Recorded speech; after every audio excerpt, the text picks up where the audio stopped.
லாஸ்ட்டாக நம்ம வந்து போஷ் ஆக்ட் பார்த்தோம் இல்லையா, 2013 போட்ட போஷ் ஆக்ட் அப்படிங்கிறத பார்த்தோம் நேற்று வரைக்கும். ஸோ இன்றைக்கி நம்ம பார்க்க போகிறது அதுலேயே தேர்ட் பாயிண்ட்டை ஆட் பண்ணிக்கோங்க. அதாவது செக்ஷுவல் ஹராஸ்மெண்ட்டில் கவர்மெண்ட்டோட இனிஷியேட்டிவ்க்கு தேர்ட் பாயிண்ட்டு. ஃபஸ்ட்டு 2 பாயிண்ட் வந்து என்னது, போக்சோ ஆக்ட் எழுதியிருப்பீங்க, அதுக்கடுத்து போஷ் ஆக்ட் எழுதியிருப்பீங்க. இப்போ மூணாவதாக நிர்பயா ஃபண்டு. நிர்பயா ஃபண்டு, நிர்பயா நிதி கமெண்ட்டில் இருக்குது பார்த்துக்கோங்க. நிர்பயா ஃபண்டு, நிர்பயா நிதி அப்படின்னு சொல்லுவாங்க. இதையும் 2013 தான் உருவாக்குனாங்க.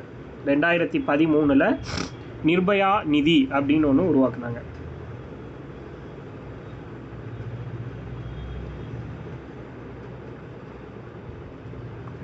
இந்த நிர்பயா ஃபண்டுக்காக 2013 வருஷம் மத்திய பட்ஜெட்டில், ஒவ்வொரு வருஷமும் பட்ஜெட் போடுறாங்கல்ல, இப்போ நம்மளது போட்டாங்கல்ல சமீபத்தில், இந்த பட்ஜெட் இருக்கு இல்லையா, அந்த மத்திய பட்ஜெட்டில் 2013 வருஷம் மத்திய பட்ஜெட்டில், சென்ட்ரல் பட்ஜெட்டில் 1000 கோடி நிர்பயா நிதியாக ஒதுக்கியிருக்காங்க. 1000 கோடி. நிர்பயா ஃபண்டுனாலே 1000 கோடிங்கிறது உங்கள் மைண்டில் எப்பயுமே ஞாபகம் வந்துடணும். 2013 பட்ஜெட்டில் ஏற்படுத்தினது தான் இந்த 1000 கோடி ரூபாயான நிர்பயா நிதி அப்படின்றது. தெளிவாக தெரிஞ்சிக்க வேண்டிய ஒரு விஷயம். 1000 கோடி நிர்பயா நிதியை வந்து ஒதுக்கியிருக்காங்க. எதுக்காக அப்படின்னா, இந்தியாவில் 8 பிக்கஸ்ட் சிட்டியை வந்து சூஸ் பண்ணியிருக்காங்க. இந்தியாவோட 8 பிக்கஸ்ட் சிட்டி, லைக் வந்து கல்கத்தா, மும்பை, சென்னை, இந்த மாதிரியான பிக்கஸ்ட் சிட்டிஸ், இந்தியாவில் இருக்கிற 8 சிட்டிஸை வந்து சூஸ் பண்ணி, இந்த சிட்டிஸில் இருக்கக்கூடிய பெண்கள் வந்து பாலியல் பிரச்சனையில் வந்து மாட்டுறாங்க அப்படின்னா, அந்த பெண்களோட நலனுக்காக உதவி செய்கிறதுக்கு ஒதுக்குனது தான் இந்த நிர்பயா ஃபண்டு. புரியுதா? இந்தியாவில் 8 சிட்டிஸ், இந்த ஃபண்டோட டார்கெட் என்னென்னா, இந்தியாவில் பெரிய சிட்டிஸாக இருக்கக்கூடிய, பெரிய நகரங்களாக இருக்கக்கூடிய 8 நகரங்களை நோக்கமாக வச்சு, இந்த 8 நகரங்கள்லையும் பாலியல் பலாத்காரத்தினால பாதிக்கப்படும் பெண்களுக்கு உதவி செய்கிறதுக்காக இந்த ஃபண்டை ஒதுக்கியிருக்காங்க. அதுதான் நிர்பயா ஃபண்டு.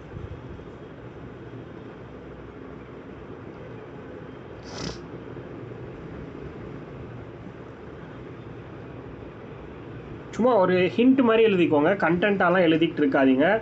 இதோட நோக்கம், இதோட மோட்டோ என்ன அப்படின்னா, பாலியல் பிரச்சனையால் பாதிக்கப்படுற பெண்களுக்கு வந்து ஹெல்ப் பண்ணுறதுக்காக இதை வந்து ஸ்டார்ட் பண்ணியிருக்காங்க.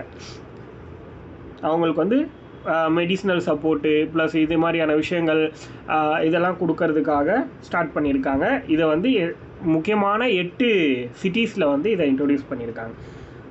இந்த நிர்பயா ஃபண்டுக்கு கீழே 3 ஸ்கீமும் வந்து ரன் ஆகிட்டுருக்கு. இந்த நிர்பயா ஃபண்டுக்கு கீழே ஒரு 3 ஸ்கீம் ரன் ஆகிட்டுருக்கு. அதையும் நோட் பண்ணிக்கோங்க. 3 திட்டங்கள், இந்த ஃபண்டுக்கு கீழே செயல்படக்கூடிய 3 திட்டங்கள், இந்த நிதியின் கீழ் செயல்படும் 3 திட்டங்கள். மேஜர் ஸ்கீம்ஸ்னு கூட போட்டுக்கோங்க. Under Nirbhaya fund, major schemes under Nirbhaya fund. One stop centre, one stop centre, ஒரு நிறுத்த மையம், ஒரு நிறுத்த மையம். அதில் ஃபஸ்ட்டு வந்து ஒன் ஸ்டாப் சென்டர், ஒரு நிறுத்த மையம். Second women helpline, women helpline, மகளிர் உதவி எண், மகளிர் உதவி எண், மகளிர் உதவி எண். மூணாவது மகளிர் தன்னார்வ காவலர் திட்டம், மகிழா போலீஸ் வாலண்டியர்னு ஒரு ஸ்கீம் பார்த்தோம்ல. இந்த 3 ஸ்கீமும் சேர்ந்து இந்த நிர்பயா ஃபண்டுக்கு கீழே தான் ரன் ஆகிட்டு இருக்குன்னு சொல்கிறாங்க. One stop centre, women helpline, Mahila police volunteer, மகளிர் தன்னார்வ காவலர் திட்டம், மகளிர் தன்னார்வ காவலர் திட்டம்.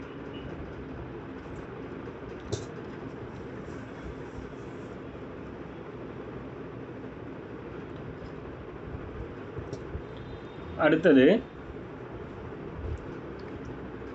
இந்த ஒன் ஸ்டாப் சென்டர்னு ஒன்று சொன்னோம் இல்லையா, அப்படின்னா என்னென்னு பார்த்துலாம், எழுதிக்கோங்க.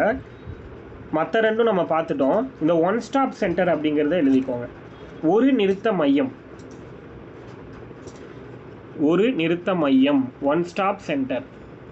இதை சகி அப்படின்னு சொல்லுவாங்க. இதை வந்து சகி அப்படின்னும் சொல்லுவாங்க, ஞாபகம் வச்சுக்கோங்க. கமெண்ட்டில் போடுறேன், எழுதிக்கோங்க. சகி. கமெண்ட்டில் இருக்குது பாருங்கள், சகி. SAKHI சகி. சகி அப்படின்னாலும் ஒன் ஸ்டாப் சென்டர்னாலும் ஒன்று தான். பெண்களுக்காக இது உருவாக்குன ஒன்று. ஆக்சுவலி இந்த வருஷம் இந்த ஒன் ஸ்டாப் சென்டருக்காக தமிழ்நாடு கவர்மெண்ட் நிதி ஒதுக்கியிருக்காங்க. அதை பற்றி நம்ம பட்ஜெட்டை பார்க்கும்போது பார்க்கலாம். ஓகேவா? இது எப்போ ஸ்டார்ட் பண்ணாங்கன்னா 2015 April 1, 2015 April 1 இந்த ஸ்கீம் வந்து ஸ்டார்ட் பண்ணியிருக்காங்க. 2015 April 1.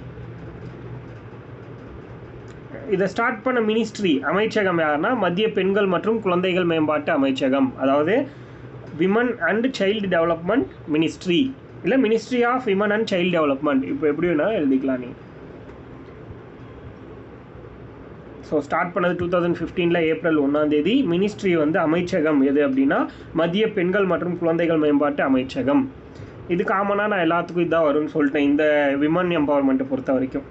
அதே மாதிரி ஃபண்டிங், இந்த ஸ்கீமோட ஃபண்டிங் வந்து full and full central government தான். அதான் நிர்பயா நிதின்னு நம்ம பார்த்துட்டோம். ஃபுல் அண்ட் ஃபுல்லாக மத்திய அரசோட நிதி தான் 100%.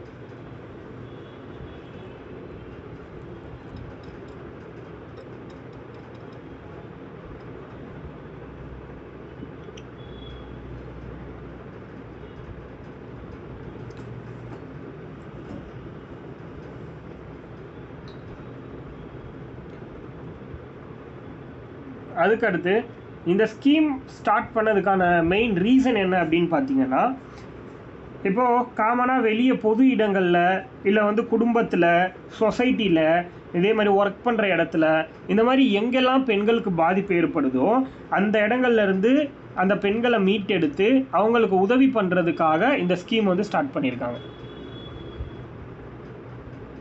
புரியுதா? அப்போது இந்த ஸ்கீமுக்கு கீழே என்ன மாதிரியான ஹெல்ப்லாம் பண்ணுவாங்க அப்படிங்கிறதையும் தெரிஞ்சுக்கோங்க. ஜஸ்ட்டு இந்த ஸ்கீம் மூலமாக அளிக்கப்படும் சேவைகள், சர்வீசஸ்,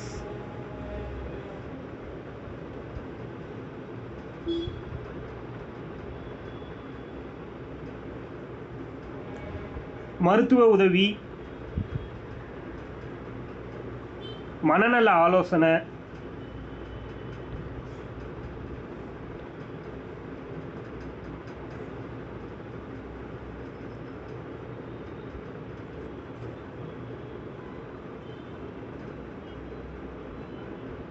மனநல ஆலோசனை,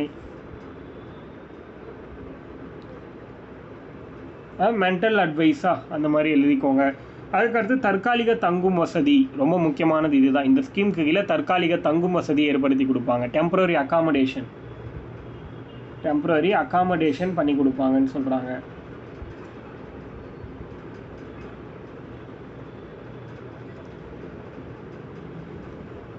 அதுக்கு அடுத்த டாபிக் வந்து 4th போட்டுக்கோங்க. இது வரைக்கும் 3 பார்த்துருக்கோமா?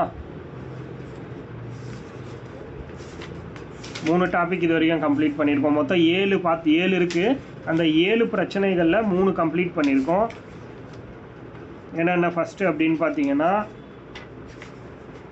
விமனுடைய அந்த வன்முறைகளில் ஃபஸ்ட்டு வந்து டொமஸ்டிக் வைலன்ஸ், குடும்ப வன்முறை பார்த்தாச்சு. வரதட்சணை 2வது பார்த்தாச்சு, டவுரி ஹராஸ்மெண்ட்டு. 3வது பாலியல் கொடுமை, செக்ஷுவல் ஹராஸ்மெண்ட் இப்போ கம்ப்ளீட் பண்ணோம். அடுத்து 4வது பெண் சிசு கொலை, ஃபீமேல் இன்ஃபான்டிசைட். அடுத்த டாபிக் வந்து ஃபீமேல் இன்ஃபான்டிசைட், பெண் சிசு கொலை.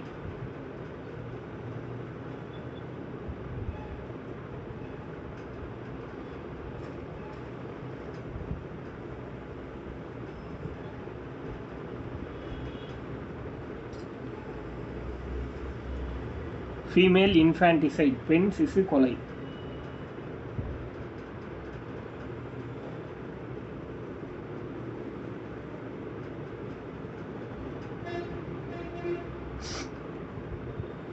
அது என்ன பெண் சிசு கொலை அப்படின்னா, அந்த பிறந்த ஒரு பெண் குழந்தைய தன்னோட குடும்பத்துக்கு சுமை அப்படின்னு நினச்சிக்கிட்டு அதை சிசுவாக இருக்கும்போதே கொன்னுடுறது. இதுதான் பெண் சிசு கொலை. இது இன்றைக்கும் நடைமுறையில் இருக்கிறது அப்படின்னா ஆந்திராவில் அதிகமாக நடைமுறையில் இருக்குது. ஆந்திராவுக்கு பக்கத்தில் இருக்கிற சில தமிழ்நாடோட டிஸ்ட்ரிக்ஸ்லையும் இந்த மாதிரியான பிரச்சனைகள் இருக்குது. ஸோ அதை தடுக்க என்னெல்லாம் இனிஷியேட்டிவ் கவர்மெண்ட் எடுத்திருக்காங்க அப்படிங்கிறத பார்ப்போம். ஃபீமேல் இன்ஃபான்டிசைட், அதாவது பெண் சிசு கொலை. நம்ம பார்த்தோம் சைல்டு செக்ஸ் ரேஷியோ அப்படின்னு ஒன்று பார்த்துருக்கோம் இதுக்கு முன்னாடி. நம்ம 2011 சென்சஸில் இந்தியா வந்து 1000 பெண் குழந்தைகளுக்கு 1000 ஆண் குழந்தைகளுக்கு 919 பெண் குழந்தைகள் வந்து உயிரோடு வாழ்கிறாங்க அப்படிங்கிறத சொல்லியிருக்காங்க. இது நம்ம ஆல்ரெடி அங்கே பார்த்துருப்போம்.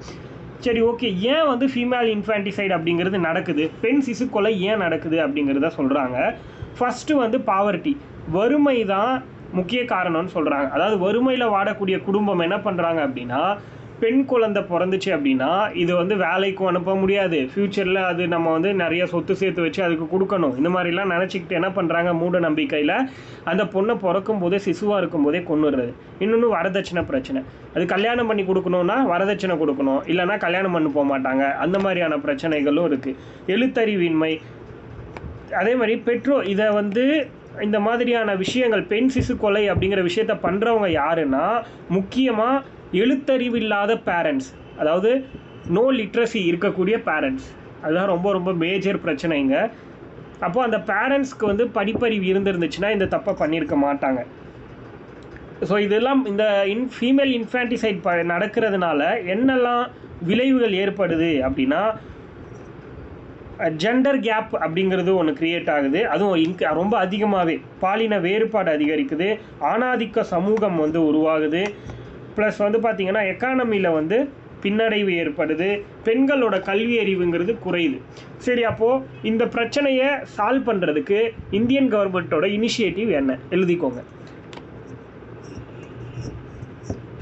அதாவது இந்திய அரசுடைய நடவடிக்கைகள், இந்த பிரச்சனையை தடுக்கிறதுக்காக இந்திய அரசாங்கம் எடுத்துள்ள நடவடிக்கைகள்.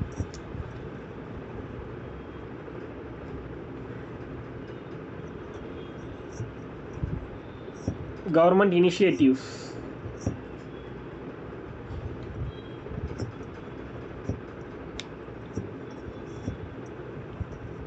கவர்மெண்ட் இனிஷியேட்டிவில் ஃபஸ்ட்டு மருத்துவ கருக்கலைப்பு சட்டம். மருத்துவ கருக்கலைப்பு சட்டம், medical termination of pregnancy act. Medical termination of pregnancy act. Medical termination of pregnancy act. Medical termination of pregnancy act 1971.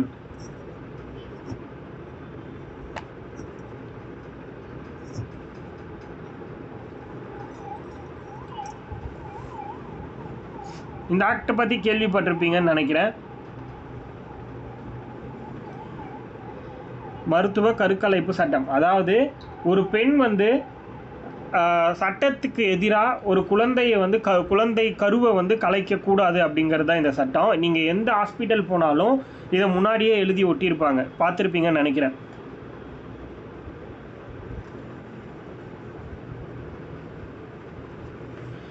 So 1971 இந்த ஆக்ட் போட்டிருக்காங்க.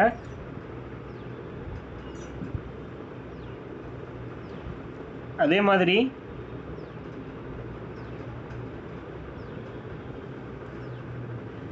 ஒரு ப்ரெக்னன்சி லேடி தன்னோட கருவை கலைக்கணும்னு நினச்சா 20லேருந்து 24 வாரம் ஆன ஒரு பெண், அதாவது கர்ப்பம் வந்து 20லேருந்து 24 வாரம் ஆயிடுச்சு அப்படின்னா அதுக்கப்புறம் கலைக்கணும்னு அந்த பொண்ணு நினச்சதுன்னா குறைஞ்சபட்சம் 2 டாக்டர்கிட்ட அந்த பொண்ணு வந்து பர்மிஷன் வாங்கியிருக்கணும், அப்போ தான் பண்ண முடியும். குறைஞ்சபட்சம் 2 டாக்டர்கிட்ட 20 வாரத்துலேருந்து 24 வாரத்துக்கு இடைப்பட்ட பீரியடில் ஒரு பொண்ணு கருவை கலைக்கணும்னா. ஆக்சுவலி 2021 இந்த சட்டத்தை அமெண்ட்மெண்ட் பண்ணாங்க, திருத்தப்பட்டுச்சு 2021. அது என்னாச்சுன்னா 20 வாரங்கிறது 24 வாரமாக இன்க்ரீஸ் பண்ணிட்டாங்க. அதுக்கு முன்னாடி வரைக்கும் 20 வாரம் மட்டும்தான் இருந்துச்சு, அதை 24 வாரமாக இன்க்ரீஸ் பண்ணாங்க. புரியுதா? 2021 இந்த ஆக்டை வந்து அமெண்ட்மெண்ட் பண்ணாங்க. வேணால் பக்கத்தில் எழுதிக்கோங்க, medical termination of pregnancy amendment act.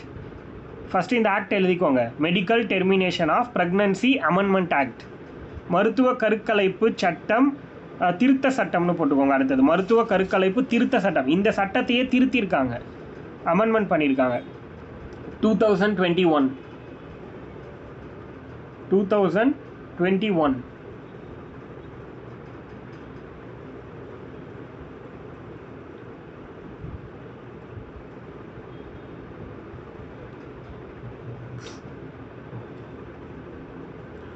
Actually இந்த அமெண்ட்மெண்ட்டில் என்ன சொல்லியிருக்காங்கன்னா, இதுக்கு முன்னாடி ஒரு பெண் வந்து 20 வாரம் வரைக்கும் தன்னோட கருவை கலைச்சிக்கலாம், 20 வாரத்துக்கு மேலே போயிடுச்சு அப்படின்னா கலைக்க முடியாது அப்படிங்கிறத சொல்லியிருப்பாங்க.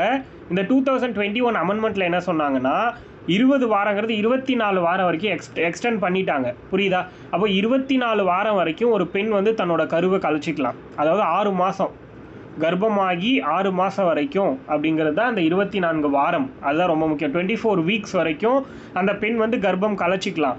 பட் ஆனால் 2 டாக்டர்கிட்ட பர்மிஷன் வாங்கியிருக்கணும், ஆத்தரைஸ்டு டாக்டர்கிட்ட பர்மிஷன் வாங்கியிருக்கணும். அப்போ தான் வந்து அந்த கருவை கலைக்கிறதுக்கு முடியும், இல்லைனா முடியாது அப்படிங்கிறத சொல்கிறாங்க. Medical termination of pregnancy amendment act 2021 amendment. அதுக்கடுத்து 2வது சட்டம் என்ன அப்படின்னா,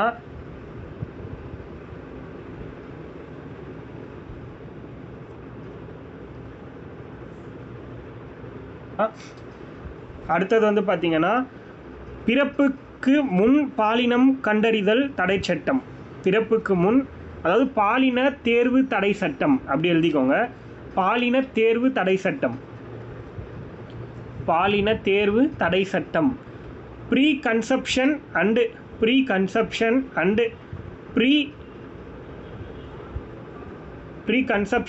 ப்ரீ நட்டால் டயக்னாஸ்டிக் டெக்னிக்ஸ்.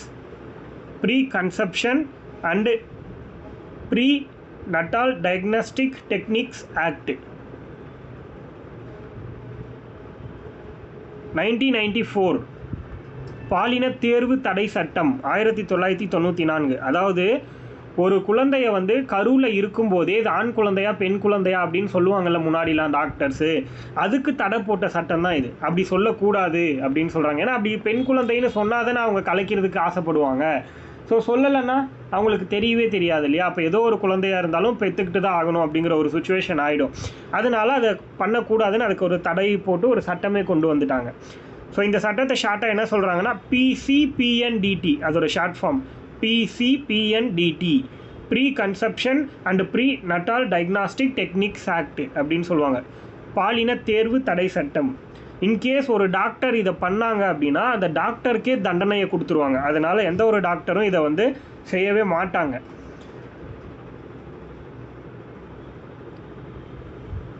அதுக்கு அடுத்த ஆக்ட் வந்து பார்த்திங்கன்னா, இது எழுதிட்டிங்கன்னா அடுத்தது போயிடலாம். அடுத்து சுகன்ய சம்ரித்தி யோஜனா. எத்தனை பேருக்கு தெரியும் இப்படி ஒரு சட்டம் இருக்குன்னு? அதாவது ஒரு திட்டம், சட்டம் கிடையாது, இது ஒரு ஆக்ட், ஸ்கீம். ஆக்டோ சட்டமும் கிடையாது, இது ஒரு ஸ்கீம். சுகன்ய சம்ரித்தி யோஜனா கேள்விப்பட்டிருக்கீங்களா? செல்வ மகள் சேமிப்பு திட்டம், அதோட இன்னொரு பெயர் தான் சுகன்ய சம்ரித்தி யோஜனா. இந்தியில் சுகன்ய சம்ரித்தி யோஜனா, தமிழில் வந்து செல்வ மகள் சேமிப்பு திட்டம். சூப்பர், எழுதிக்கோங்க. செல்வ மகள் சேமிப்பு திட்டம் 2015 ஸ்டார்ட் பண்ணியிருக்காங்க. 2015 சுகன்ய சம்ரித்தி யோஜனா அப்படிங்கிறது 2015 ஸ்டார்ட் பண்ண ஒரு ஸ்கீம். செல்வ மகள் சேமிப்பு திட்டம்.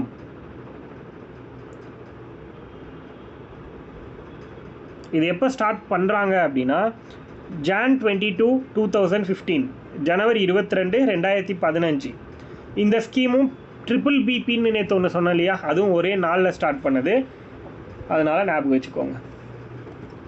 அதுவும் பெண் குழந்தைகளுக்காக தான் முக்கியமாக ஸ்டார்ட் பண்ணாங்க. BBBயும் அதுவும் இந்த இடத்துல நம்ம எழுதிக்கலாம். அது ஆல்ரெடி எழுதுனதுனால இந்த இடத்துல நம்ம எழுத வேண்டாம். சுகன்ய சம்ரித்தி யோஜனா, சுகன்ய சம்ரித்தி யோஜனா, செல்வ மகள் சேமிப்பு திட்டம் ஜனவரி 22, 2015 ஸ்டார்ட் பண்ணாங்க. ஜனவரி 22, 2015.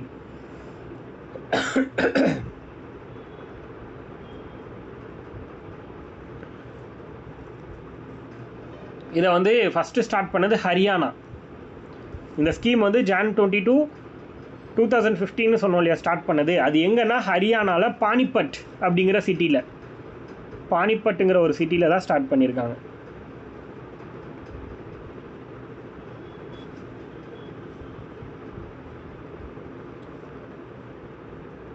இது எதுக்காக இந்த ஸ்கீமை போட்டாங்க அப்படின்னா, பெண் குழந்தைகளோட எதிர்கால தேவைக்காக போஸ்ட் ஆஃபீஸ்லையோ இல்லை பேங்க்லையோ சேவிங்ஸ் அக்கௌண்ட் ஸ்டார்ட் பண்ணுறதுக்கான ஒரு ஸ்கீம். அப்பப்போ எவ்வளோ அமௌண்ட் இருக்கோ நம்ம அதில் போட்டு சேவிங்ஸ் பண்ணிக்கலாம். அந்த பொன் குழந்தை பிறக்கும்போது நம்ம போயிட்டு என்ன பண்ணலாம், பேங்க்லேயோ இல்லை போஸ்ட் ஆஃபீஸ்லேயோ மந்த்லி 1000 2000 5000 எவ்வளோ முடியுமோ அவ்வளோ போட்டுக்கிட்டே வந்தோம்னா அந்த பொண்ணு 18 வயசு கம்ப்ளீட் பண்ணும்போது நம்ம போட்ட அமௌண்ட்டுக்கு வட்டியோடு சேர்த்து நமக்கு திருப்பி கொடுப்பாங்க. அதை யூஸ் பண்ணி அந்த பொண்ணோட திருமணத்துக்கோ இல்லை அந்த பொண்ணோட வாழ்க்கைக்கோ நம்ம செலவு பண்ணிக்கலாம். அதுக்காக தான் இந்த ஸ்கீம் போட்டிருக்காங்க. அப்போ போஸ்ட் ஆஃபீஸ்லையோ இல்லை பேங்க்லையோ ஒரு சேவிங்ஸ் அக்கௌண்ட் ஸ்டார்ட் பண்ணுறதுக்கான ஸ்கீம் தான் இது. அஞ்சலகம் அல்லது வங்கியில் சேமிப்பு கணக்கு தொடங்கும் திட்டம்.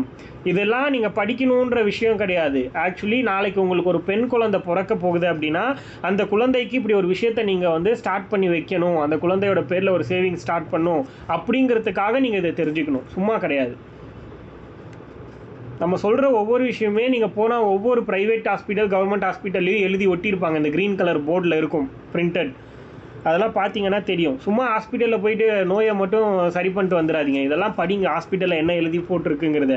அப்போ தான் நிறைய விஷயம் கற்றுக்க முடியும். எங்கே போனாலும் அங்கே ஒரு இன்ஸ்ட்ரக்ஷன்ஸ் எழுதியிருப்பாங்க. அது எதுக்காக எழுதியிருக்கு என்ன ஏதுன்னு பாருங்கள். அதில் ஏதாவது ஒரு சட்டம், ஒரு ப்ரைவேட் கம்பெனி போகிறீங்கன்னா அங்கே ஏதாவது ஒரு சட்டம் போட்டிருப்பாங்க. அந்த சட்டத்தை அங்கே எழுதி வச்சுருப்பாங்க அவங்களுக்கு கம்பெனிக்கு ரிலேட்டடாக. அப்போ அது எல்லாத்தையும் நீங்கள் படித்து தெரிஞ்சுக்கிட்டிங்கன்னா கண்டிப்பாக யூஸ் ஆகும். லாஸ்ட்டு குரூப் 1 ப்ரிலிம்ஸ் அப்போது நான் காலைல கிளம்பி போகிறேன் எக்ஸாமுக்கு.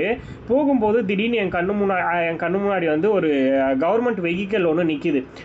கவர்மெண்ட்டோட கார் இருக்கும் இல்லையா, இந்த ஜீப் மாதிரி, அந்த காரை நிற்கிது. அங்கே சுற்றி முற்றி ஹெல்ப்லைன் நம்பர்ஸ் ஒரு 4-5 எழுதியிருக்கு. 1098, அப்புறம் 181 109 இதெல்லாம் எழுதியிருக்கு. இதெல்லாம் சும்மா அப்படியே பார்த்துட்டு போகிறேன். இது எக்ஸாமில் வந்தால் கூட நல்லாயிருக்கும் அப்படின்னு எனக்கு முன்னாடியே தெரியும் அந்த நம்பர்ஸ்லாம். பட் திடீர்னு என் கண்ணில் படுது, இது வந்தால் கூட நல்லாயிருக்கும்னு நினச்சிட்டு போகிறேன். அந்த கேள்வி எக்ஸாம் ஹாலில் கொஷின் பேப்பரில் இருக்குது. இந்த மாதிரியான மிராக்கிள்ஸ் நிறையா நடக்கும். இப்போ நீங்கள் பஸ்ஸில் போயிட்டுருக்கீங்க. அங்கே இப்போ கோயம்புத்தூரில் எங்கேயோ ஒரு இடத்துல எக்ஸாம் உங்களுக்கு. நீங்கள் போகிற இடத்துல இங்கேருந்து மேட்டுப்பாளையம் 25 கிலோமீட்டர் அப்படின்னு எழுதியிருக்கு அப்படின்னா கொஷின் பேப்பரில் திடீர்னு கேள்வி இருக்கும். மேட்டுப்பாளையம் அது பக்கத்தில் NH அப்படின்னு போட்டு கொடுத்துருப்பாங்க. NH 102 என்னமோ வரும். அப்போ NH 109 என்னமோ அந்த நம்பர் போட்டிருப்பாங்க. ப்ளஸ் போட்டு இதை போட்டிருப்பாங்க, அந்த ரோடோட பேர் போட்டிருப்பாங்க. திடீர்னு கொஷின் பேப்பரில் தமிழ்நாட்டில் மேட்டுப்பாளையத்தோட NH வேல்யூ என்ன, NH நம்பர் என்ன அப்படின்னு கேட்கலாம். நேஷ்னல் ஹைவே நம்பர் என்ன. இந்த மாதிரி ஏதோ உங்கள் கண்ணில் படுற எதுவாக இருந்தாலும் கண்டிப்பாக ஒரு நாள் அது கேள்வியாக இருக்கிறதுக்கு வாய்ப்பு இருக்குது. அந்த கேள்வி உங்களுக்கு மட்டும் தெரிஞ்சிருக்கிறதுக்கு வாய்ப்பு இருக்குது. நீங்கள் இந்த மாதிரி எல்லாத்தையும் ஒரு மைன்யூட்டாக பார்த்துக்கிட்டே இருக்கும்போது அதை கேள்வியாக பார்க்காம ஜென்ரலாக ஒரு நாலேஜபிளான விஷயமா எங்கே போனாலும் ஏதாவது ஒரு விஷயத்தை கற்றுக்கணுங்கிற மைண்ட் செட்லேயே போனீங்கன்னா கற்றுக்கலாம். அப்போது எதுவுமே வெளியே போகும்போதோ இல்லை வீட்டில் இருக்கும்போதோ எந்த வேலை செய்யும் போதும் எந்த ஒரு ஸ்ட்ரெஸ்ஸும் இல்லாமல் நிம்மதியாக ஃப்ரீ மைண்ட் செட்டோட ஹாப்பியாக அதை செஞ்சிங்கன்னா அதில் ஏதோ ஒரு விஷயத்தை லேர்ன் பண்ணுவீங்க. அந்த ஒரு விஷயம் நீங்கள் லைஃப்பில் பண்ணிகிட்டு இருக்கிற அந்த ஒரு விஷயத்துக்கு பயன்படும். அப்போ எல்லாமே ஒரு அந்த லிங்கிங் நடந்துக்கிட்டே தான் இருக்கும், செயின் மாதிரி. இங்கே எதுவுமே சும்மா நடக்கல. ஒரு ஹியூமனோட லைஃப் அப்படிங்கிறது சும்மா எதுவுமே கிடையாது. எல்லா விஷயத்துக்கும் ரீசன் இருக்குது. ஏதோ ஒரு ரீசனுக்காக தான் இங்கே என் கிளாஸ் அட்டன் பண்ணிருக்கீங்க. நீங்கள் அது இங்கே பாஸ் ஆகணும்னா இல்லை வேறு ஏதாவது இதோட பெரிய விஷயம் உங்களுக்கு கிடைக்கும்னா இது என்னன்னெலாம் தெரியாது, ஆனால் ஏதோ ஒரு விஷயம் இருக்குது. அப்போது நீங்கள் அடுத்து இது முடிக்கும் போது வேறு ஏதோ ஒரு விஷயம் கற்றுப்பீங்க. தூங்க போகும்போது ஒரு விஷயம் கற்றுப்பீங்க. நாளைக்கு எழுந்திரிச்சு எப்போ என்ன வேணால் கற்றுப்பீங்க 24 ஹவர்ஸில். அதனால் எல்லா விஷயத்துக்கும் இம்பார்ட்டன்ஸ் கொடுங்க. இந்த செகண்ட் திரும்பி வராது உங்கள் லைஃப்பில். இந்த செகண்ட் திருப்பி கேட்டால் கிடைக்குமா யோசிச்சு பாருங்கள். இந்த உலகத்தில் கிடைக்காத ஒரே ஒரு விஷயம் இந்த செகண்ட், அவ்வளோதான். ஸோ 18 வயசு முடியும் போது அந்த பொண்ணுக்கு வட்டியோடு சேர்த்து அந்த தொகையை திருப்பி கொடுத்துருவாங்க. இந்த ஸ்கீமுக்கு ஒரு ஃபேமிலியில் 2 பெண் குழந்தைகள் எலிஜிபிள். இந்த ஸ்கீமுக்கு ஒரு ஃபேமிலியில் 2 பெண் குழந்தைகள் மட்டும்தான் எலிஜிபிள். அதுக்கு மேலே இருந்தால் கிடையாது. அதாவது அந்த கணக்கை முடிக்கும்போது நமக்கு 3 டைம்ஸ் ஆஃப் மணி கிடைக்குமா. 1000 ரூபா நம்ம அதில் போட்டு வச்சுருந்தோம்னா 3000 ரூபாயா நமக்கு கிடைக்கும்னு சொல்கிறாங்க. அடுத்து BBB, அதுவும் Jan 22, 2015 ஸ்டார்ட் பண்ணாங்க. இதுவுமே குழந்தை பாலின பிரச்சனையை களைகிறதுக்காக ஸ்டார்ட் பண்ண. இதெல்லாம் நமக்கு ஆல்ரெடி தெரியும் இந்த ஸ்கீம், அதனால் இது வேண்டாம். அடுத்தது நம்ம போயிடலாம். அடுத்து வந்து 5வது டாபிக், வயலன்ஸ் எகெயின்ஸ்ட் விடோஸ், விதவைகளுக்கு எதிரான வன்முறை. வயலன்ஸ் எகெயின்ஸ்ட் விடோஸ், விதவைகளுக்கு எதிரான வன்முறை.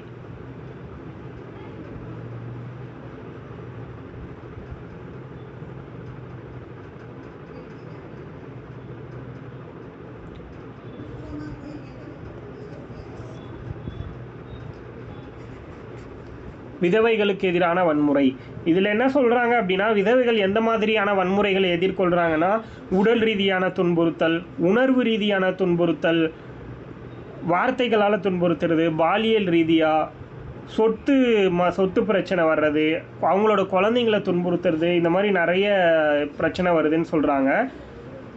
அதாவது ஒரு 30+ 40+ இருக்கிற ஏஜ் லேடிஸை விட 25 இந்த ரேஞ்சில் இருக்காங்க இல்லையா, இந்த மாதிரி இளம் வயது விதவைகள் தான் அதிகமாக துன்புறுத்தப்படுறாங்க அப்படின்னு சொல்கிறாங்க. அதே மாதிரி அந்த விதவைகளுக்கு ஏற்படுற வன்முறை அப்படிங்கிறது அதிகமாக யாரால் ஏற்படுதுன்னா, கணவர்களோட குடும்பத்தாரால் தான் ஏற்படுதுன்னு சொல்கிறாங்க. அந்த கணவரோட ஃபேமிலி மெம்பர்ஸ் இருப்பாங்க இல்லையா, ரிலேஷன், அவங்களால மட்டும்தான் இந்த பிரச்சனை ஏற்படுதுன்னு சொல்கிறாங்க. அதே மாதிரி அவங்க தன் மீது ஏற்படக்கூடிய துன்புறுத்தல்களை எதிர்க்கக்கூடிய திறன் வந்து அந்த பெண்களுக்கு இல்லை. ஏன்னா பின்னாடி எந்த ஒரு பலமும் இல்லாததுனால அவங்க வந்து எல்லாத்தையும் ஏற்றுக்கிட்டு போகிற நிலமையில் இருக்காங்க அப்படிங்கிறத சொல்ல வராங்க. அதே மாதிரி ஃபர்ஸ்ட் இனிஷியேட்டிவாக என்ன எடுத்திருக்காங்க அப்படின்னா, இன்டர்நேஷ்னல் விடோஸ் டே அப்படின்னு ஒரு டேவை வந்து கொண்டு வந்திருக்காங்க. சர்வதேச விதவைகள் தினம். சர்வதேசம்னா வேர்ல்டு லெவல். சர்வதேச விதவைகள் தினம், இன்டர்நேஷ்னல் விடோஸ் டே, ஜூன் 23, ஜூன் 23. சர்வதேச விதவைகள் தினம் ஜூன் 23. அந்த ஒரு இனிஷியேட்டிவ் தான் விதவைகளுக்காக வந்து இருக்குது நம்ம பார்க்க போகிறதுல. ஜூன் 23.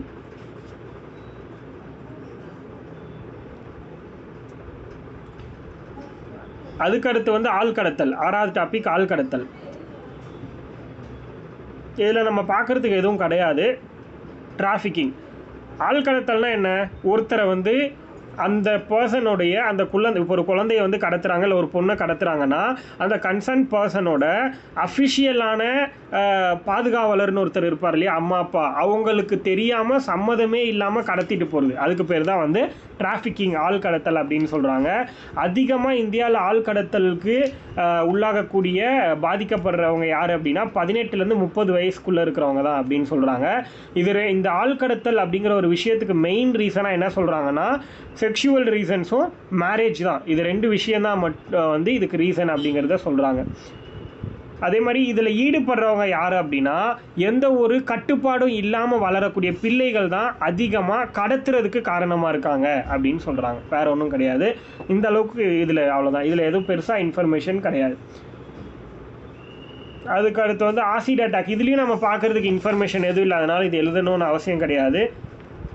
அதாவது ஆசிட் அட்டாக் பொறுத்த வரைக்கும் பெண்களுக்கு எதிரான வன்முறைகள் தான் வந்து மோசமாக நம்ம நிலைமையில் இருக்குதுன்னு சொல்கிறாங்க. அதே மாதிரி தாக்குறவங்களோட நோக்கம், அந்த பெண்ணை தாக்குறவங்களோட நோக்கம் என்னவா இருக்குது அப்படின்னா, அந்த பாதிக்கப்படக்கூடிய நபரை வந்து கொல்றதும் அவமானப்படுத்துறதும் தான் வந்து முக்கிய நோக்கமாக இருக்குதுன்னு சொல்கிறாங்க. இதுக்கு ரொம்ப மெயின் ரீசனாக வந்து ஒருதலை காதல் தான் முக்கிய காரணம்னு சொல்கிறாங்க. அதாவது என்ன சொல்லுவாங்க, ஒருதலை காதல்னா என்ன சொல்கிறது, எதையோ வச்சுக்கோங்க நீங்கள், அதுக்கடுத்து நம்ம போயிடலாம்.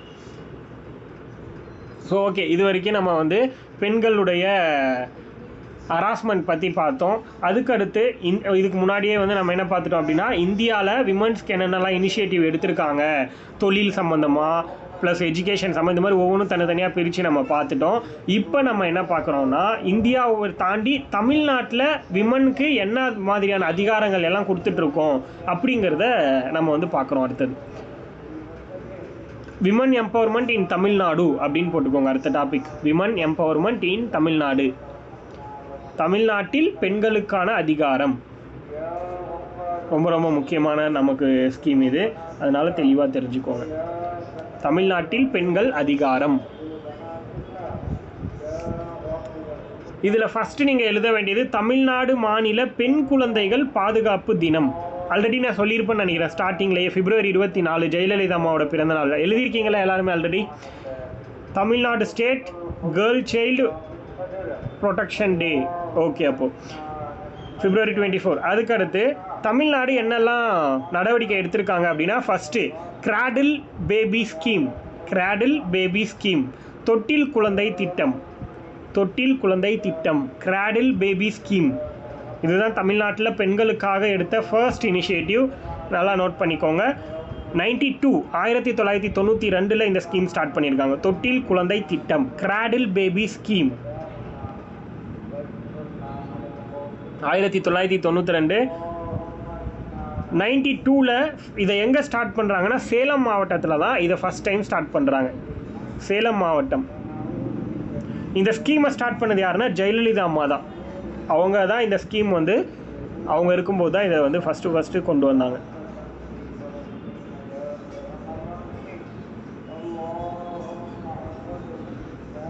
இந்தியாவிலேயே ஃபஸ்ட்டு தமிழ்நாடு தான் இப்படிப்பட்ட ஒரு ஸ்கீமை வந்து ஸ்டார்ட் பண்ணியிருக்கு.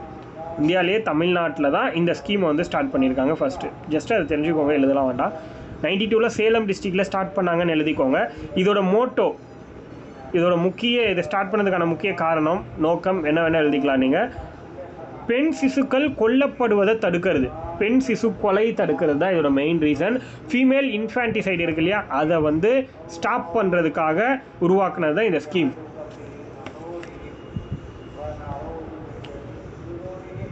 அதாவது இந்த ஸ்கீம் மூலமாக என்ன பண்ணுறாங்க அப்படின்னா, இப்போ வந்து ஒரு ஹாஸ்பிட்டலில் ஒரு லேடிக்கு வந்து குழந்தை பிறக்குது அப்படின்னா அந்த இடத்துல நிறைய தொட்டில்கள் வந்து கட்டி வச்சுருப்பாங்க ஹாஸ்பிட்டல்ஸில். இப்போ வந்து அவங்களுக்கு பெண் குழந்தை பிறந்துருச்சு, ஆனால் அவங்களுக்கு பெண் குழந்தையை வந்து வளர்த்துறதுல விருப்பம் இல்லை அப்படின்னா அந்த தொட்டிலில் அந்த பெண் குழந்தைகளை வந்து, அதாவது தன்னோட பெண் குழந்தை விரும்பாத அந்த தாய் வந்து அந்த தொட்டிலில் தன்னோட பெண் குழந்தைகளை விட்டுட்டு போகிறதுக்காக பாதுகாப்பாக அது வந்து ஏற்படுத்தி கொடுத்துருக்காங்க. ஸோ அதில் விட்டுட்டு போயிட்டாங்கன்னா அவங்கள வந்து ஆசிரமம் அந்த மாதிரி பகுதிகளில் கொடுத்து அவங்கள வந்து வளர்த்துறதுக்கான இதை வந்து பண்ணுவாங்க.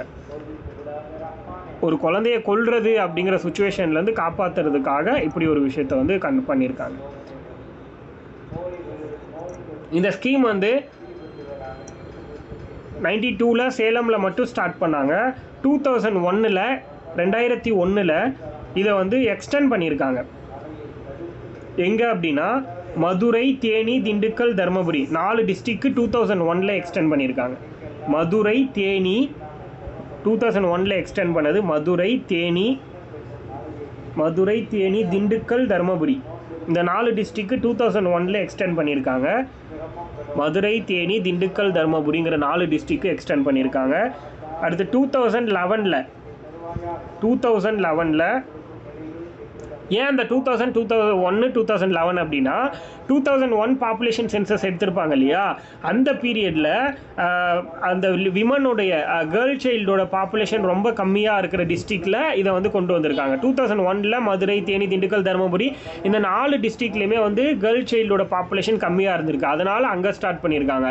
அடுத்து 2011ல் அந்த சென்செக்ஸ் படி எங்கெல்லாம் வந்து கம்மியாக இருந்துச்சு கேர்ள் சைல்டோட பாப்புலேஷன் அப்படின்னு பார்த்து அங்கெல்லாம் இதை வந்து ஸ்டார்ட் பண்ணியிருக்காங்க. ஸோ அது எங்கே அப்படின்னா 2011 சென்செக்ஸ் படி கடலூர்,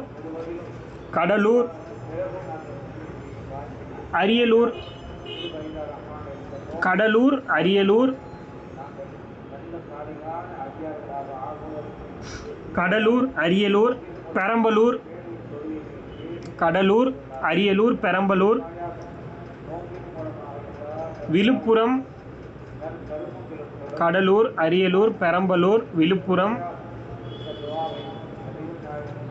விழுப்புரம், திருவண்ணாமலை.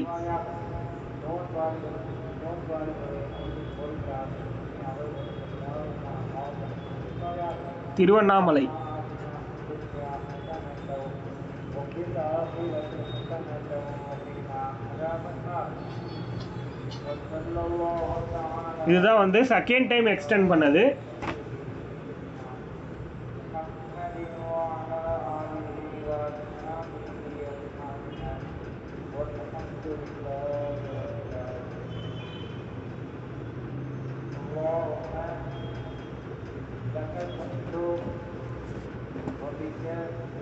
ஓகே, அடுத்த ஸ்கீம் வந்து கேர்ள் சைல்டு ப்ரொடெக்ஷன் ஸ்கீம். அடுத்த திட்டம் வந்து கேர்ள் சைல்டு ப்ரொடெக்ஷன் ஸ்கீம், பெண் குழந்தைகள் பாதுகாப்பு திட்டம்.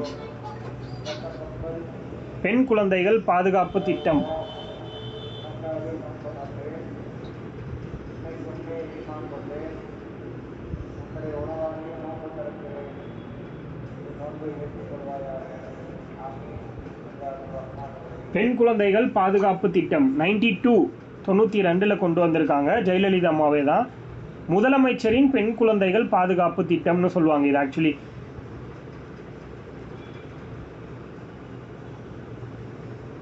முதலமைச்சரின் பெண் குழந்தைகள் பாதுகாப்பு திட்டம் 1992.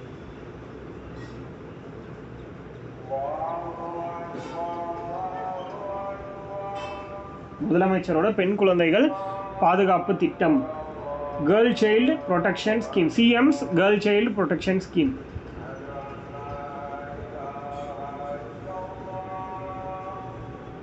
இந்த ஸ்கீமு எதுக்காக அப்படின்னா 92 தான். நான் சொல்கிற எல்லாமே எழுதணும்னு கிடையாது. இயர் எழுதலாம், அந்த ஸ்கீமோட பேர், இயரு, என்ன ரீசனுங்கிறது நம்ம வந்து எல்லாமே காமனாக வந்து சிசு கொலை, ஃபீமேல் இன்ஃபான்டிசைடை வந்து ஸ்டாப் பண்ணுறதுக்காக தான் இப்போ சொல்கிறது. அது ஒன்று ரீசனு. ப்ளஸ் வந்து இது என்ன சேவை அப்படிங்கிறது முக்கியமான பாயிண்ட்டாக நீங்கள் எழுதிக்கிட்டா போதும். ஓகே, இந்த கேர்ள் சைல்டு ப்ரொடெக்ஷன் ஸ்கீம் எதுக்காகங்கிறத சொல்லிடுறேன் பாருங்கள். 2 டைப்பாக இந்த ஸ்கீம் வந்து செயல்படுது.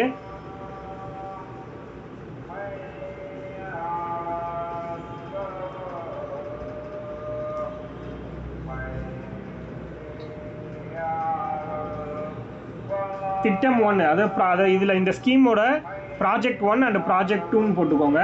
ப்ராஜெக்ட் 1ல் வந்து ஒரு ஃபேமிலியில் ஒரே ஒரு கேர்ள் சைல்டு மட்டும்தான் இருக்குது அப்படின்னா, ஒரே ஒரு கேர்ள் சைல்டு மட்டும் இருக்குது அப்படின்னா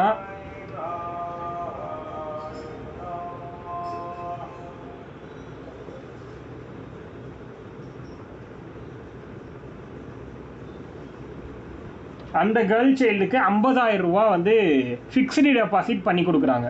அந்த குழந்தையோட பேரில் 50,000 ரூபா ஃபிக்ஸ்டு டெபாசிட் பண்ணி கொடுப்பாங்க. இந்த ஸ்கீம் மூலமாக ப்ராஜெக்ட் 1ல், திட்டம் 1ல் 50,000 ரூபா அந்த பொண்ணோட பேரில் ஃபிக்ஸ்டு டெபாசிட் பண்ணி கொடுப்பாங்க. அதாவது என்ன சொல்கிறாங்கன்னா, வைப்புத்தொகை, நிலையான வைப்புத்தொகையாக பராமரிப்புக்காக கொடுத்துருவாங்க. ஆஃப்டர் 18 வந்து அந்த அமௌண்ட்டை வந்து அவங்க ட்ரிபிள் மடங்காக எடுத்துக்கலாம். அதே ப்ராஜெக்ட் 2, திட்டம் 2. திட்டம் 2ல் என்னென்னா, ஒரு வீட்டில், ஒரு ஃபேமிலியில் 2 பெண் குழந்தை இருக்காங்கன்னா,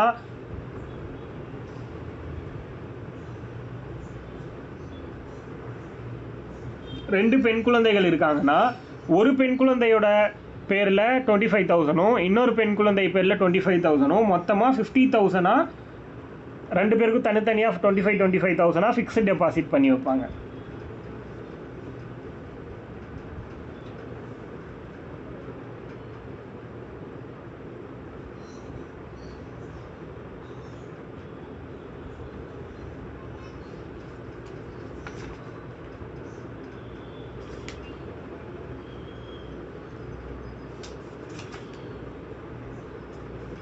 ஓகே, அவ்வளோதான். அதுக்கடுத்து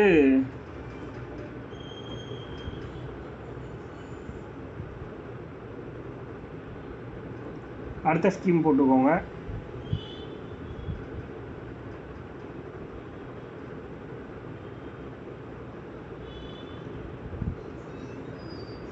அதுக்கடுத்து இந்த திருமண நிதியுதவி திட்டங்கள், இந்த முத்துலட்சுமி அம்மையார் திருமண உதவி திட்டம்லாம் இருக்குல்ல, அந்த மாதிரி ஒரு 5 திட்டம் இருக்குது. அதை நோட் பண்ணிக்கோங்க. திருமண நிதியுதவி திட்டங்கள், அதாவது என்னது, wedding financial assistance programme, wedding financial assistance programme, திருமண நிதியுதவி திட்டம்.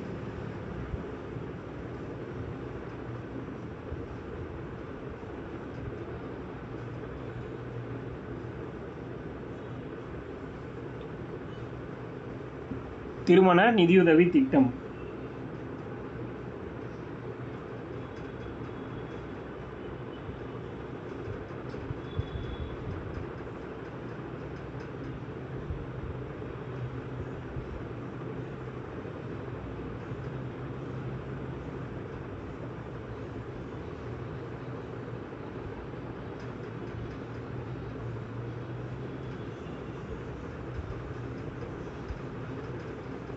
ஃபஸ்ட்டு நம்ம இதில் பார்க்க போகிறது ஒரு 5 ஸ்கீம் பார்ப்போம். அதில் first doctor Muthulakshmi Reddy, doctor Muthulakshmi Reddy அம்மை, டாக்டர் முத்துலட்சுமி ரெட்டி அம்மை நினைவு, டாக்டர் முத்துலட்சுமி ரெட்டி அம்மை நினைவு, டாக்டர் முத்துலட்சுமி ரெட்டி அம்மை நினைவு கலப்பு திருமண நிதியுதவி திட்டம். அந்த வார்த்தை தான் ரொம்ப முக்கியம். கலப்பு திருமண நிதியுதவி திட்டம். அதாவது முத்துலட்சுமி ரெட்டி அம்மையார் அம்மை memorial mixed marriage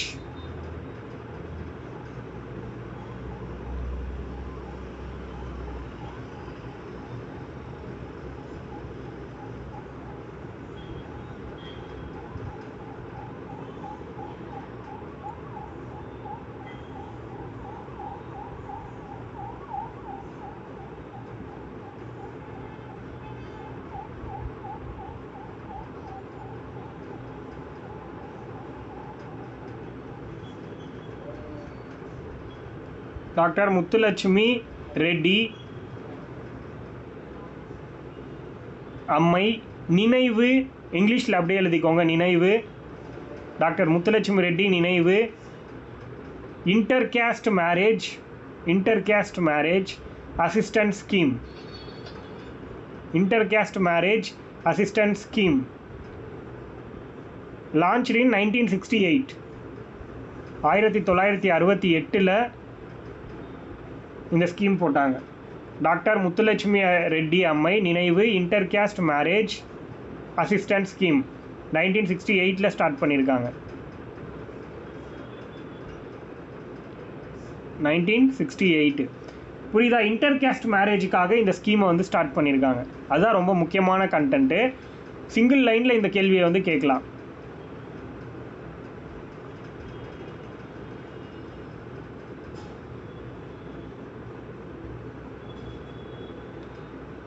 intercaste marriage doctor Muthulakshmi ரெட்டியோடைய அந்த ஃபினான்ஸ் ஸ்கீம் வந்து எதுக்காகனா இன்டர்காஸ்ட் மேரேஜ் பண்ணுறவங்களுக்கு நிதியுதவி கொடுக்கறதுக்காக வந்து கொண்டு வந்திருக்காங்க 1968. 1968 வருஷம். எதுக்காக அப்படின்னா ஜாதி வேறுபாட்டை நீக்கிறதுக்காக ப்ளஸ் அன்டச்சபிலிட்டி தீண்டாமையை வந்து ஒழிக்கணும். இந்த ரெண்டு நோக்கத்துக்காக இந்த ஸ்கீமை வந்து ஸ்டார்ட் பண்ணியிருக்காங்க. இதுலையும் வந்து ப்ராஜெக்ட் 1 அண்ட் ப்ராஜெக்ட் 2ன்னு பிரிச்சுக்கோங்க. ப்ராஜெக்ட் 1 என்ன அப்படின்னு பார்க்கலாம்.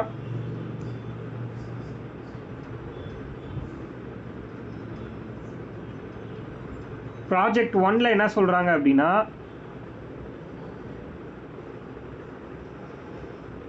₹25,000 வரைக்கும் கொடுப்பாங்க. இப்படி வந்து கலப்பு திருமணம் பண்ணால், இன்டர்காஸ்ட் மேரேஜ் பண்ணால் ₹25,000 வரைக்கும் நிதி கொடுப்பாங்க. அந்த ₹25,000 ₹15,000 ஆன்லைன் மூலமாகவும் ₹10,000 வந்து பத்திரமாகவும் கொடுப்பாங்க கையில். ₹15,000 வந்து ஆன்லைன் மூலமாக அமௌண்ட்டாகவே கொடுத்துருவாங்க. ₹10,000 வந்து பத்திரமா கொடுப்பாங்க.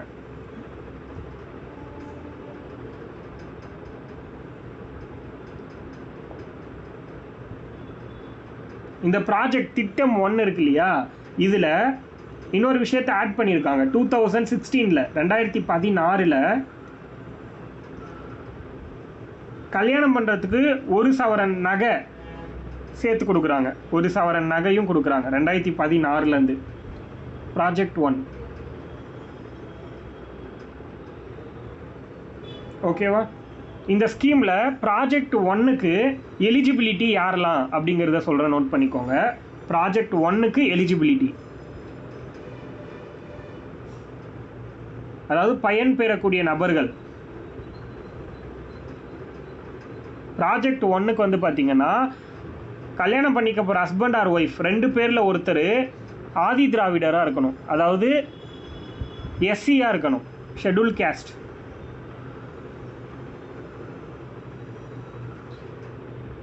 ஒரு பர்சன் வந்து எஸ்சியாக இருக்கணும், அப்படி இல்லைன்னா எஸ்டியாக இருக்கணும். எஸ்சி எஸ்டி 2 பேரில் ஏதாவது ஒரு கேஸ்ட்லேருந்து இருக்கணும் இந்த ஃபஸ்ட்டு ஸ்கீமுக்கு.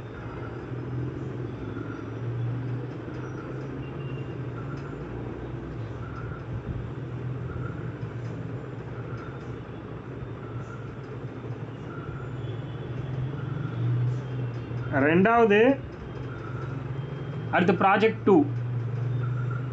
ப்ராஜெக்ட் 2 திட்டம் 2 இதில் வந்து ₹50,000 கொடுக்குறாங்க.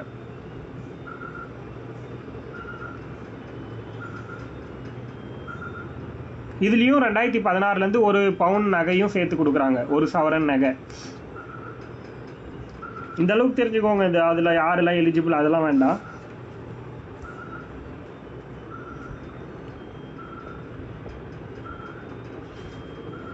ஆனால் இந்த ஸ்கீம் விண்ணப்பிக்கிறதுக்கு அப்ளிகேஷன் இந்த ஸ்கீமுக்கு எப்போ போடணுன்னா, மேரேஜ் கம்ப்ளீட்டான வித்தின் 2 இயர்ஸ்க்குள்ளே அப்ளை பண்ணியிருக்கணும். 50,000. Project 1 25,000, project 2 50,000, 50,000.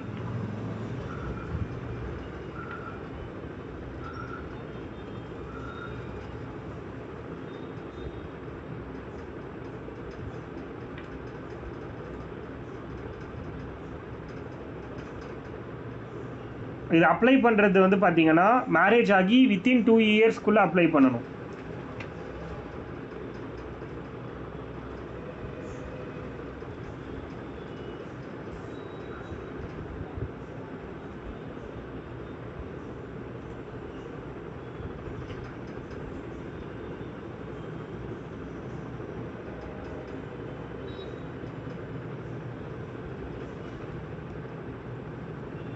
அதுக்கடுத்த ஸ்கீம் பார்த்தீங்கன்னா 2வது எழுதிக்கோங்க. டாக்டர் தர்மாம்பாள் அம்மையார்,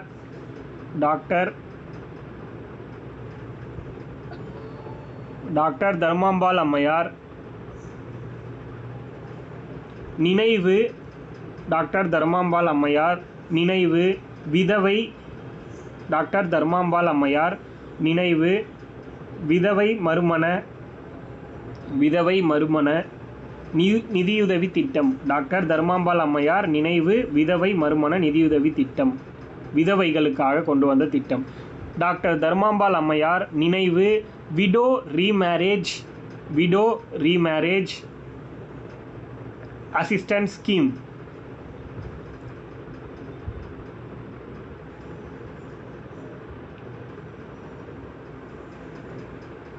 நைன்டீன் 1975 ஸ்டார்ட் பண்ணியிருக்காங்க இந்த ஸ்கீம். 1975, 1975 ஸ்டார்ட் பண்ண ஸ்கீம்.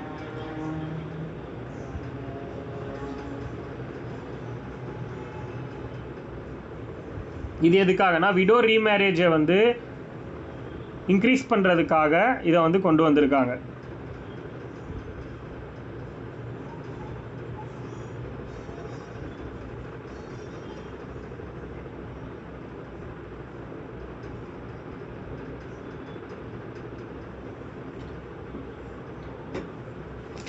இந்த ஸ்கீமுக்கு பார்த்தீங்கன்னா குறைஞ்சபட்சம் 20 வயசு இருக்கணும். ரீமேரேஜ் பண்ணுற கேர்ளுக்கு ஏஜ் குறைஞ்சபட்சம் 20 வயசும் அதிகபட்சம் 40 வயசும் இருக்கணும். 40 வயசுக்கு மேலே இருக்கிறவங்களுக்கு இந்த ஸ்கீமில் நிதியுதவி கிடைக்காது. 20 to 40 வயசுக்குள்ளே இருக்கணும் இந்த ஸ்கீமை பொறுத்த வரைக்கும்.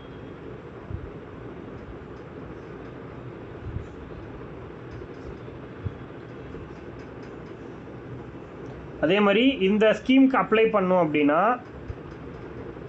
ரீமேரேஜ் ஆகி வித்தின் 6 மந்த்துக்குள்ளே அப்ளை பண்ணும். Within 6 month.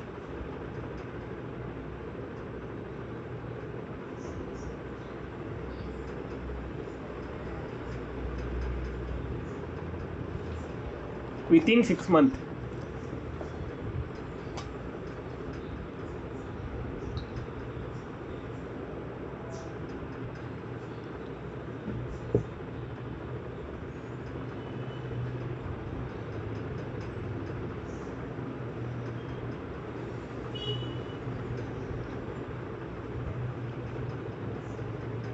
அதுக்கு அடுத்த ஸ்கீம் பார்த்தீங்கன்னா சொல்லாம அடுத்தது முடிச்சிட்டிங்களா?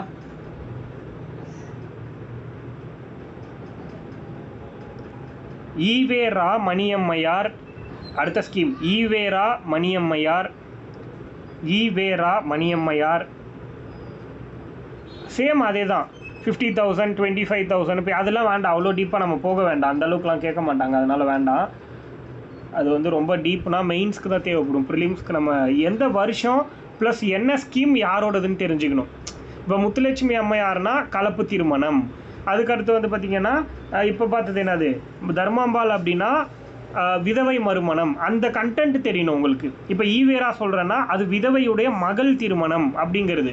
இந்த மாதிரி அந்த கண்டென்ட் எதுக்காக எந்த ஸ்கீம் ஸ்டார்ட் ஆச்சு அதை மேட்ச் ஷீட்டில் கேட்கலாம். இல்லைனா அந்த ஸ்கீமை கொடுத்து இயரை மேட்ச் பண்ண சொல்லி கேட்கலாம். இல்லை டேரெக்டாக சிங்கிள் கொஷினாக கேட்கலாம். இந்த மாதிரி கேட்கலாமே தவிர ஒரே ஸ்கீமை எடுத்து ரொம்ப டீப்பாக இறங்கி கேட்க மாட்டான். நமக்கு பேஸ் தெரிஞ்சால் போதுமானது. ஈவேரா மணியம்மை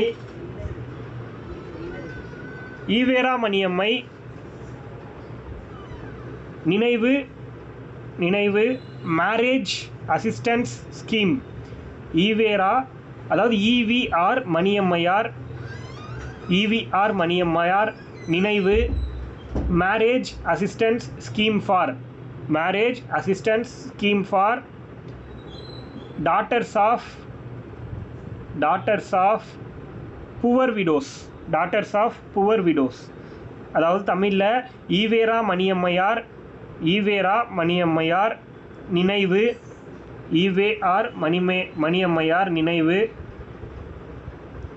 மணியம்மையார் நினைவு விதவை மகள் திருமண நிதியுதவி திட்டம்.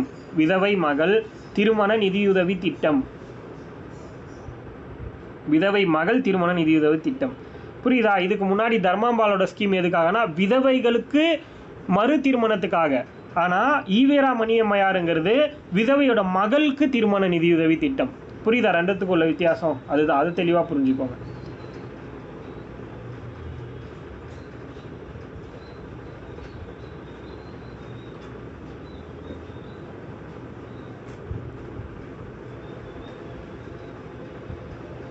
அதே 25,000-50,000 எல்லாம் அதே கான்செப்ட் தான் இங்கேயும். இதுக்கு என்ன எலிஜிபிள் அப்படின்னா அந்த கல்யாணம் பண்ணிக்க போகிற பொண்ணோட அம்மா வந்து விதவையாக இருக்கணும். அதுதான் இதில் சொல்கிறாங்க. அதே மாதிரி அந்த பொண்ணோட வயசு 18, மினிமம் 18 இருக்கணும். அந்த பையனோட வயசு 21 இருக்கணும். அதுக்கப்புறம் வந்து இதெல்லாம் எழுத தேவையில்ல. நீங்கள் எழுத வேண்டியது என்னென்னா இதுக்கு அப்ளை பண்ணணும்னா எப்போ அப்படிங்கிறது தெரிஞ்சுக்கணும். இந்த ஸ்கீமை பொறுத்த வரைக்கும் ஈவேரா மணியம்மையார் நினைவு இந்த ஸ்கீம் இருக்கு இல்லையா, இந்த ஸ்கீமை பொறுத்த வரைக்கும் பிஃபோர் மேரேஜ், இதுக்கு முன்னாடி பார்த்த ஸ்கீமில் ஆஃப்டர் மேரேஜ் வந்து 2 இயர்ஸில் இல்லை 6 மந்த்தில் அப்படின்னு பார்த்துருப்போம். பட் இந்த ஸ்கீம் 1982 ஸ்டார்ட் பண்ணது, 1982, 1982. இந்த ஸ்கீமை பொறுத்த வரைக்கும் அந்த மேரேஜுக்கு 40 நாட்களுக்கு முன்னாடியே வந்து அப்ளை பண்ணிடணும். இந்த ஸ்கீமுக்கு மேரேஜ் ஆக போகுதுன்னா 40 days பிஃபோராக அப்ளை பண்ணணும். 40 நாட்களுக்கு முன்னாடி, பிஃபோர் மேரேஜ் 40 days.